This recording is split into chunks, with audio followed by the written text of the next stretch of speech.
প্রতিদিন সুজি না বানিয়ে এইভাবে একবার বানিয়ে দেখুন তো কেমন লাগে। প্রথমে বেশ কিছুটা সুজি নিয়ে নিতে হবে। এখানে 200 গ্রাম সুজি, 100 গ্রাম টক দই আর 50 গ্রাম জল দিয়ে ভালো করে মিশিয়ে নিতে হবে। স্বাদ মতো এখানে লবণটাও অ্যাড করে দিতে হবে। একটু রেস্টে রাখতে হবে 10 থেকে 15 মিনিট।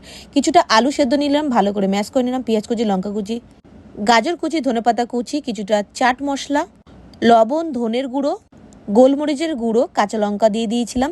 এবারে কিছুটা ব্যাটার অর্ধেক অর্ধেক করে নিলাম দুটো বাটির মধ্যে। একটা কেক মোল্ডের মধ্যে তেল ব্রাশ করে নিয়ে স্টিম করে নিলাম 5 মিনিট।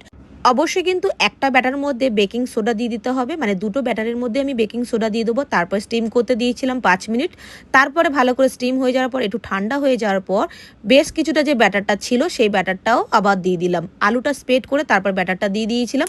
তারপরে এটা 15 থেকে 20 মিনিট স্টিম করে নিলাম। শুধু শুধু ভালো লাগছিল না বলে, একদম সাদা লাগছিল বলে গ্যাসের উপর একটা কড়াই বসিয়ে দিলাম। বেশ কিছুটা সরষের তেল আর রাই ফোড়ন দিয়ে এইভাবে এপিট ওপিট করে লাল করে ভেজে নিলাম। সস দিয়ে পরিবেশন